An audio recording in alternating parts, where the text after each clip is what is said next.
Ya. Tidak, kita takut dia tahu. Bukan kata takut pada dia sebagaimana takut pada Allah. Kita takutlah sebab kita dah buat satu salah, dia tahu salah itu. Tak takut. Macam kita buat hal kat rumah, masa suami tak ada, kita buat hal kat rumah. Kalau suami tahu, habis kita. Masa tu takut tak? Lepas tu anak kita, Papa, Mama kan? Sudah. Mama kan tadi masa Papa tak ada? Sudah. Rasa apa masa tu? Rasa apa masa tu? Rasa lain macam kan? Ialah dengan orang. Macam kita takut kat harimau, tak syirik. Agak-agak kalau ada orang lepas harimau kat dalam ni, puan-puan duduk sini kau cabut lari gitu. Habis tak syirik ke? Dia sebenarnya takut pada sesuatu jangan lebih daripada takut pada Allah. Tapi kalau takut kepada sesuatu lebih takut pada Allah, yang tu syirik lah. Tapi sifat kita ni takut tak pada neraka? Takutlah. Habis syirik tak?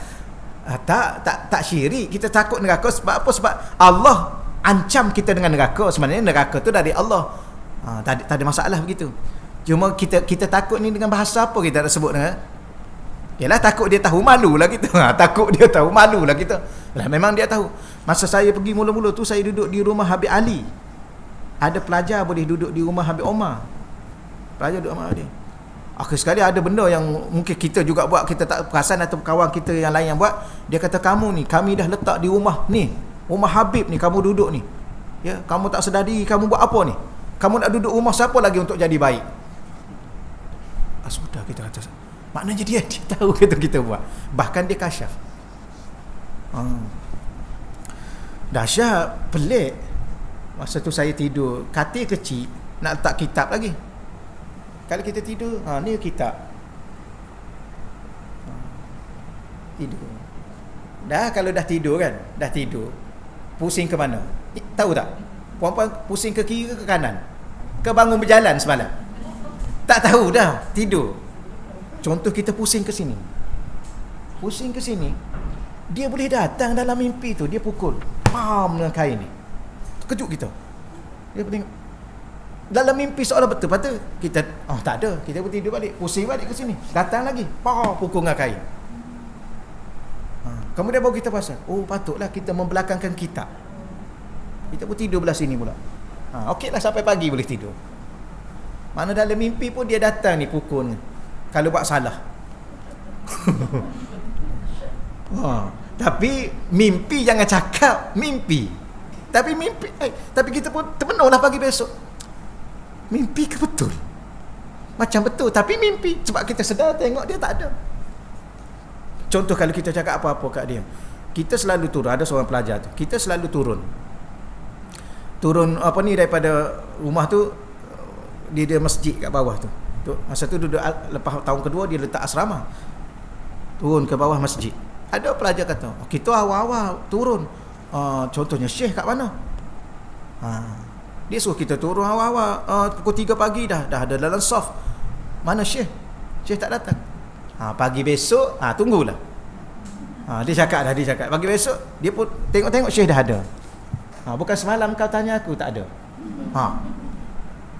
Engkau ke mana? Aku dah lama dah duduk kat sini, dia tunggu. Macam mana kalau tak takut? Yang merokok. Nak masuk kelas, letak rokok kat depan tu, kat pagar tu. Kan? Masa bersalam dengan dia, jangan lupa ambil rokok kat depan tu. Agak-agak nak macam mana? Memang takut tuan. Banyak kali, bukan sekali kena, banyak kali. Kalau sekali okey lagi, mesti dia agak-agak kan. Dia agak-agak, dia apa, dia panggil apa? Serkap apa? Ni tak. Kalau kita ada seorang tu, ni saya sendiri. Iyalah, ada macam-macam lah. Duduk dalam satu asrama, macam-macam tengok perangai. Kenapa dia tu buat perangai macam tu? Kita cakap, sebenarnya apa tu? Mengumpat. Jumpa dengan dia pun tengok. Selalu Syekh ni, dia senyum. Kadang-kadang kalau kita jauh-jauh, kita senyum, dia angkat tangan. Lepas tu kita mengumpat. Ya, dia pun tengok.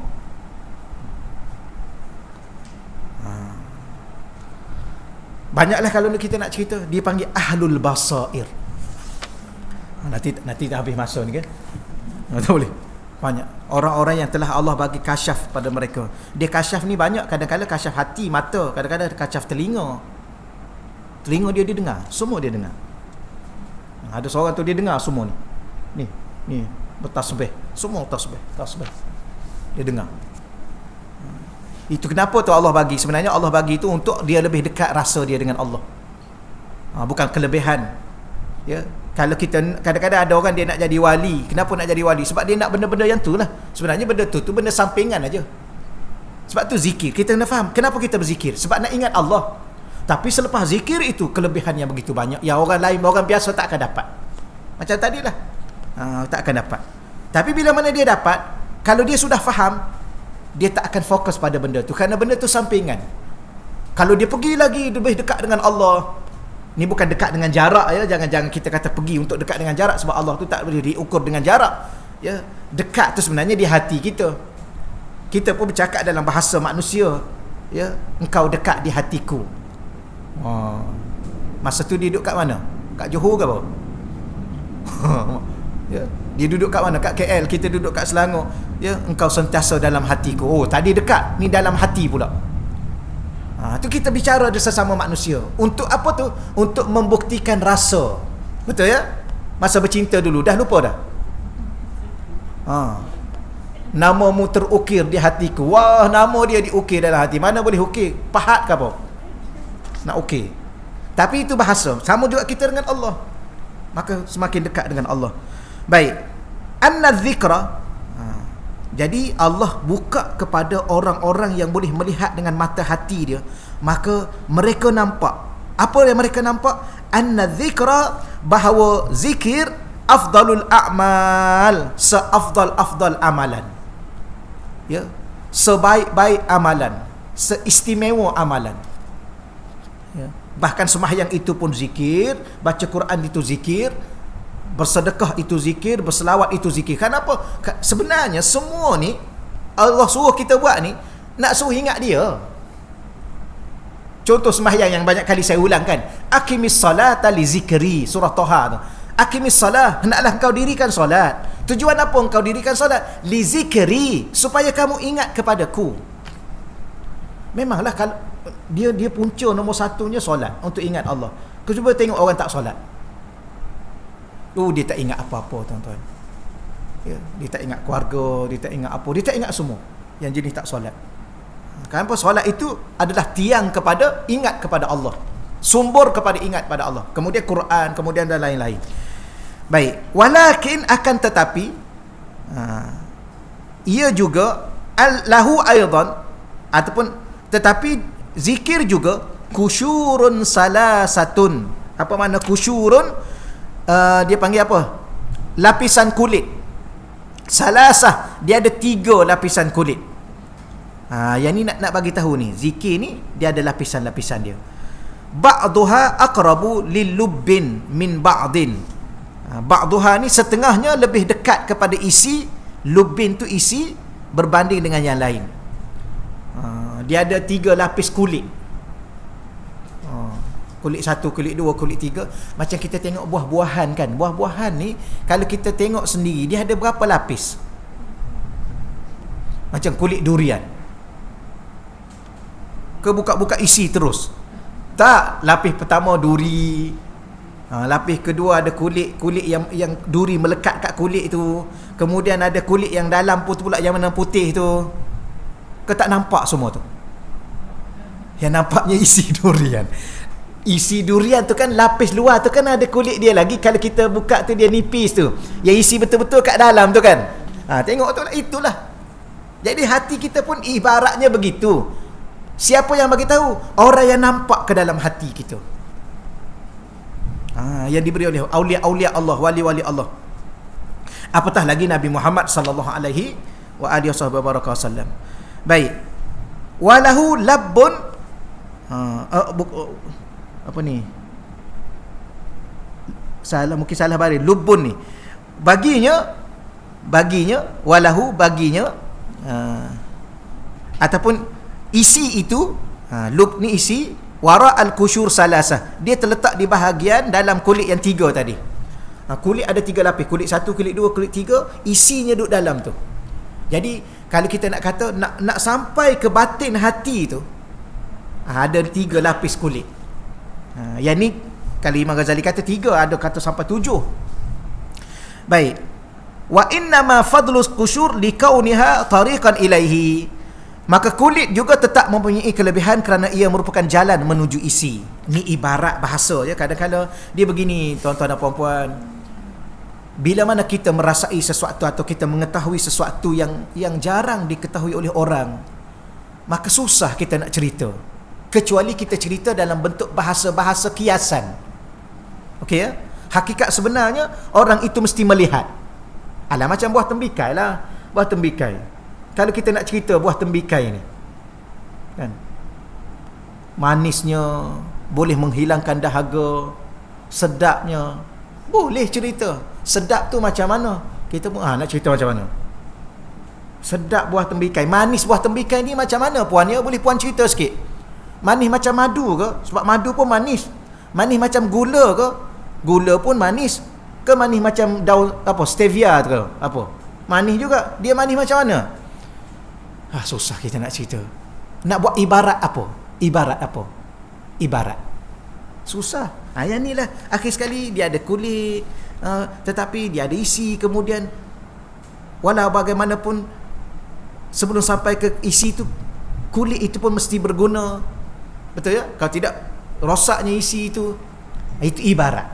Hakikat sebenarnya mudah kalau kita nak bagi tahu. Kita pergi beli buah tembikai, kita buka kat dia, biar dia makan.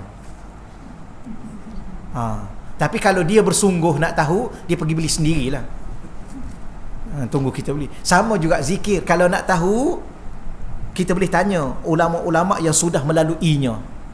Maka inilah sedikit gambaran. Tapi kalau nak tahu, cubalah berzikir dengan hati. InsyaAllah lama-lama Allah buka pada kita. Dia ada 2 cara. Pertama, zikir sebanyak mana yang mungkin. Yang kedua, doa. Wahai Allah, tolonglah beri kepada aku ni, aku faham. Faham pula, faham dengan apa? Faham dengan rasa. Sebab sekarang bicara tentang hati. Hati ni rasa. Akal ni kadang-kadang dia tak boleh faham apa itu hati, apa perasaan hati. Betul. Hati orang yang pernah merasai peritnya kesusahan. Akal boleh faham susah. Akal boleh faham susah, tapi akal tak mampu merasai susah. Gitulah. Kehilangan. Hati ni yang pernah merasai betapa sedihnya sebuah kehilangan. Kehilangan ibu dan ayah kita. Ada orang kehilangan anak dia. Allah, ada seorang akak tu telefon kat saya. Ya, anak dia kena tikam. Sikit aja. Ya, parking kat depan kedai. Tuang kedai tu marah. Dia kata parking sekejap aja. Kemudian adalah sikit-sikit pertengkaran. Datang orang dalam kedai tu tikam. Tusuk. Sedih, kita dengar sedih. Tapi kita faham tak dia sedih? Faham. Tapi kita tidak akan merasai hakikat sedih yang dia rasa. Seorang ibu kehilangan seorang anak ni, subhanallah. Ya. Kita tak mampu nak gambarkan. Seorang ayah. Ada seorang tu. Tapi saya ni banyak cerita pula hari ni. Masa okey ke? Jam tu betul kan? Kita berhenti pukul 10.45. Sebab ada anak-anak sanitize ni. Okeylah. Jadi itu ya sekadar yang boleh diberitahu oleh Al-Imam Al-Ghazali. Apa yang boleh kita faham? Bahawa di sana ada lubuk hati, ada isi, yang mana kita akan perlu melalui lapis-lapis. Berapa lapis? Ada 3. Maka zikir tu, bila mana kita zikir dengan hati. Sebab tak ada orang tanya kita, Ustaz, kadang-kadang hati saya ni kejap dia zikir, kejap dia berhenti, kejap dia hilang zikir. Sebenarnya zikir itu belum menembusi ke batin hati itu, ke isi dia. Kalau dah menembusi, dia tak akan berhenti selama-lama. Yang tu seronok kita dalam sembahyang. Kita angkat saja takbir, hati kita Allah, Allah, Allah, Allah. Tak payah dah kita nak susah-susah. Ya, kadang-kadang dalam sembahyang pun hati terpaksa istighfar. Ya, angkat saja takbir, dia ingat apa? Karipap. Ya, ingat roti canai banji. Angkat saja takbir, Malam ni ada apa malam ni? Dengar ceritanya tahlil, biasanya ada makan. Betul. Sebenarnya nak kata hati tu, dia ada bisikan kepada hati. Syaitan. Dan syaitan ni satu je dia takut, zikir. Apa makna? Ingat Allah. Itu je dia takut. Ya, kalau kita ingat selain Allah, memang seronok dah dia. Kalau kita ingat Allah, masa tu dia takut. Dia peduli apa dengan kita? Kita dengan dia ni, dia lagi panjang umur dia. Kita dengan dia lagi banyak ilmu dia. Dia guru kepada malaikat.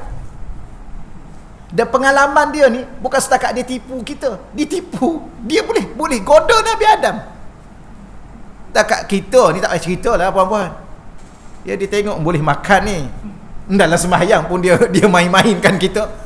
Kejap dia bawa kereta, kejap dia bawa rumah, kejap dia bawa Tesco, kejap dia bawa Giant. Dalam sembahyang ada berapa benda datang. Tapi kalau kita belajar, satu masa dia boleh bawa 7 perkara. Dia bawa, kita tak layan. Dia bawa yang lain. Satu masa. Kemudian dia ambil masa kedua pula. Biasanya dia ambil rakaat ke berapa? Biasa. Nak tahu dia ambil rakaat ke berapa, puan-puan boleh tengok, tuan-tuan boleh tengok, saya pun boleh rasa, masa bila biasanya? Bangun rakaat ketiga. 3 ke 4. Dah kena dah tu. Dah kena dah tu. Betul. Rakaat pertama dia tengok dulu, rakaat pertama dia tengok dulu. Nak masukkan apa dalam hati dia? Masukkan cucu. Kan cucu baru dapat cucu. Masa duduk solat cucu bunyi. Kenapa? Sudah. Mak dia tak ada pula. Dia pandai, dia tahu. Orang ni nak masuk dengan apa? Yang ni minat pokok bunga, dia masuk pokok bunga. Yang ni minat cucu. Ada orang memang tak minat kat cucu. Saya ada cucu Ustaz, tapi kena tinggal. Tak, saya ada kerja banyak. Ada orang tak minat. Ada orang ni bila nak bawa cucu ke sini, minat. Dia masuk. Ada orang minat kereta. Ada orang minat burung. Betul?